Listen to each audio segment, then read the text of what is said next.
Hey, what is going on, guys? Welcome back to the channel. In today's video, I'm going to be giving my thoughts and reasoning as to why I believe Alex Pereira is one of the most overrated strikers in UFC history.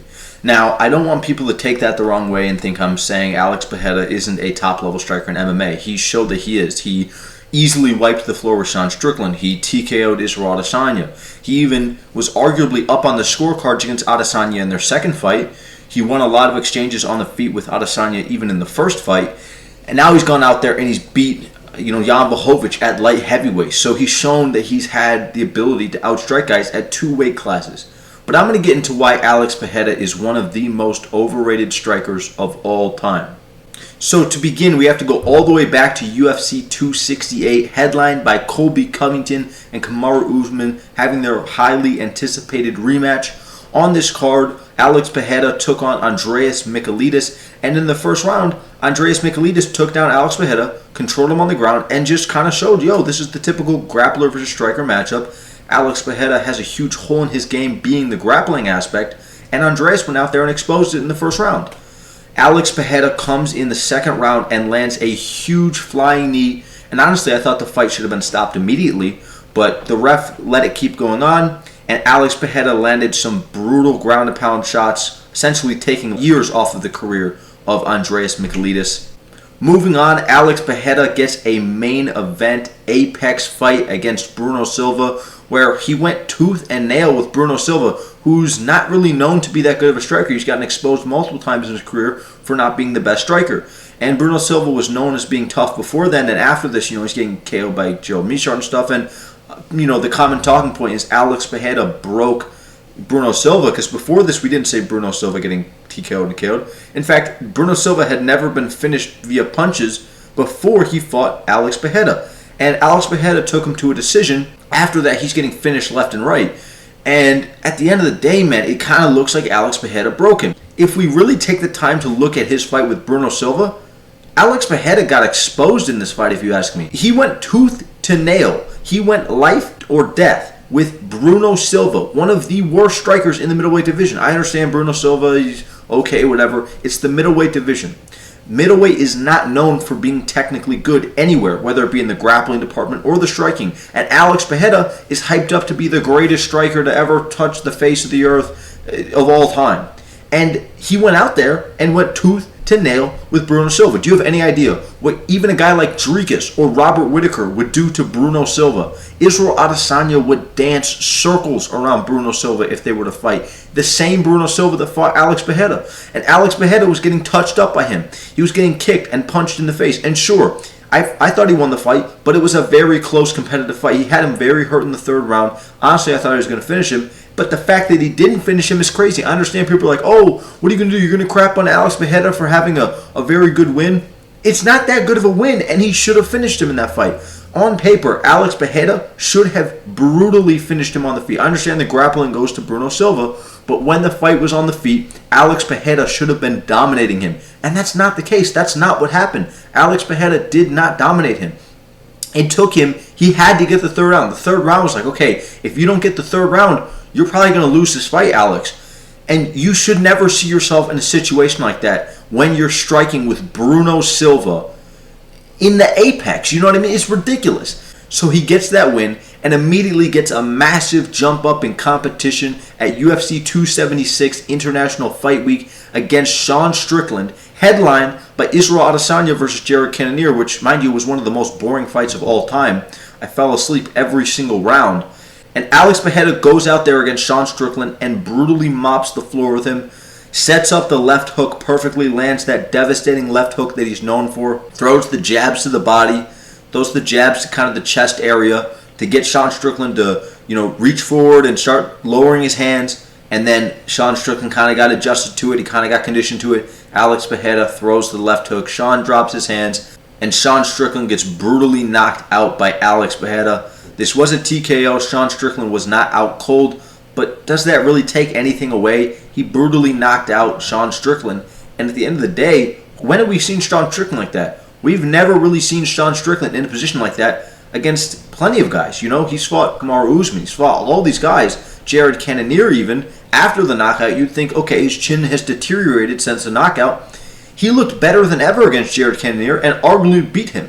And we look at what Jared Cannonier has been able to go on and do in his career against Marvin Vettori. That loss means nothing. And a lot of people thought Sean Strickland edged it out. When I watched it live, I gave it to Jared Cannonier, but it's not ridiculous to give it to Sean Strickland. And the fact that it was a close fight in general, one, makes it not a robbery, and two, speaks levels to both guys' game.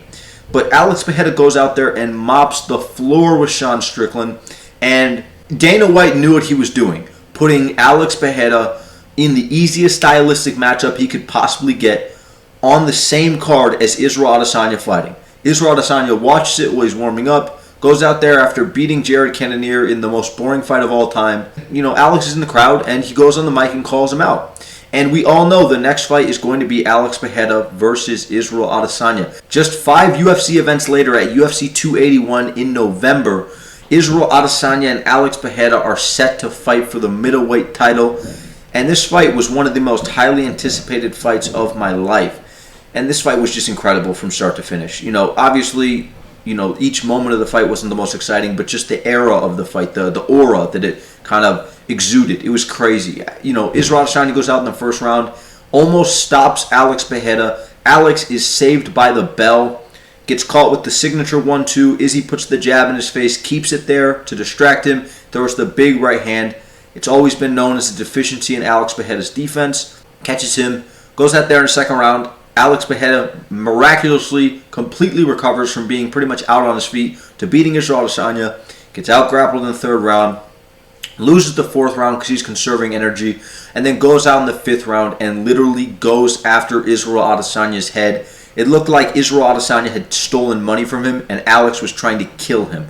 It was absolutely crazy. People were crying, early stoppage, early stoppage. If the ref didn't stop the fight, Israel Adesanya's life would have been taken by Alex Pereira, and he would be in a Tony Ferguson-esque situation. Alex would have taken his soul, taken all of his chin, and taken years off of his life if the fight would have gone on 10 more seconds. Imagine the knees, the elbows, the left hooks, the body ripping, all that stuff. Israel Adesanya would have been in a world of trouble, and he would have been on life support if the ref kept that fight going. I do not believe it was an early stoppage in the slightest, and I thought the stoppage was great. It wouldn't have changed the outcome at all. Israel Adesanya was not getting out of that. But he wins there.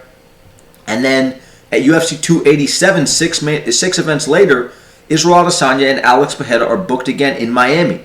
And this is one of the most highly anticipated fights again. Once again, these fights were awesome. I could watch them fight a million more times. Fights very competitive in the first round. And then Alex Pereira goes out there in the second round, starts hurting Israel Adesanya with the leg kicks. The momentum starting to shift in Alex's favor. He starts to get a little overconfident, swarms Israel up against the fence. He thinks he has him hurt, and Israel Adesanya is a master counter striker. He hits Alex Pereira with a beautiful 1-2 as Alex is opening up for a second left hook. Hits him with the 1-2 again, lands the left hook. Alex Pereira slumps to the ground, dead, and Israel Adesanya lands another brutal ground and pound shot before sealing the fight and sealing the deal at UFC 287's main event. What a crazy fight, what a crazy performance by Israel Adesanya, and what a crazy knockout. Knockout of the year in my opinion. And Alex Pereira, we all knew, okay, he's lost now. His chin kind of looked a little sus in this fight to some people. I thought his chin was fine.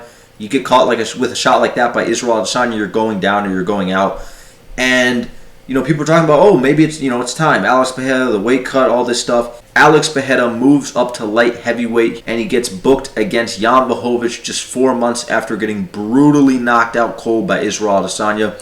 And people were talking, oh, maybe his chin's not going to be the same. He's not recovering. We've seen what happened to guys like Tony Ferguson after he fought Michael Chandler, or Bobby Green after he fought Drew Dober. And we didn't know if Alex Pereira's chin was going to have enough time to recover. And it sure did. He didn't look chinny at all in this fight. He did get hit with some big shots, but it's Jan Blachowicz. He's a very good striker. I'm just going to be honest. This was not an impressive fight, and this fight was incredibly boring. Alex Pereira had Jan Blachowicz literally turtled up, looking like he was going to fall over from exhaustion in the second round. And instead of landing the jab, instead of landing the leg kicks, instead of going up to the body, you know, all this stuff, instead of doing anything, he just had a steering contest with Jan Blachowicz. And Jan was probably sitting there in his head, smiling and laughing his ass off, wondering, why is he not finishing me? If he goes after me right now, I'm done. Why is he not doing anything? And I understand it, in Alex Pereira's mind, the last time he tried to do something like that was against Israel Adesanya just one fight prior, and he got brutally knocked out for it. So I understand the hesitancy. You know, I don't want to go and rush in, but you don't have to rush in. You don't always have to rush in with some huge strikes. You can throw a jab, you can throw a teep, you can throw a leg kick. You know what I mean? You're not going to pay for throwing one of those shots in the same way as opening up for a huge left hook 2 times in a row. You know what I mean? Look what happened to Ryan Garcia when he tried to do that. The same thing happened to Alex Pereira when he tried to throw 2 left hooks in a row. You cannot do that. All you have to do is throw a jab, throw a leg kick, throw a teep, throw a 1-2. You don't always have to open up with wide, big, looping shots. And at the end of the day, that's what Alex Pereira likes to do. We don't see that many straight shots from him. He likes to throw the leg kicks, which are looping. He likes to throw the hooks, which are looping. And he likes to throw kicks, which are looping. We don't see a lot of straight shots, and we saw how effective they are. His jab was super effective against Israel Adesanya, and his jab was super effective against Jan Blachowicz when he landed it. Look, he landed a massive jab in the 3rd or 2nd round, I believe, in their fight. Now I was like, dude, that's the biggest shot he's landed so far. What if he throws that more?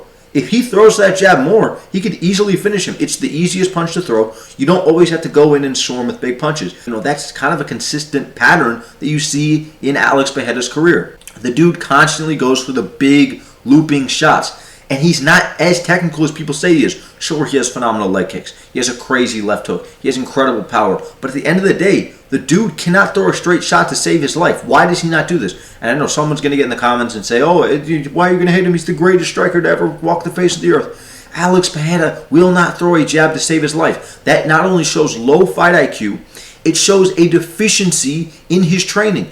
I understand his grappling's gotten better, but at the end of the day, he's going to need to throw the jab more. Someone will expose him at some point. He's getting up there in age. He's like 36 years old now, 35 years old.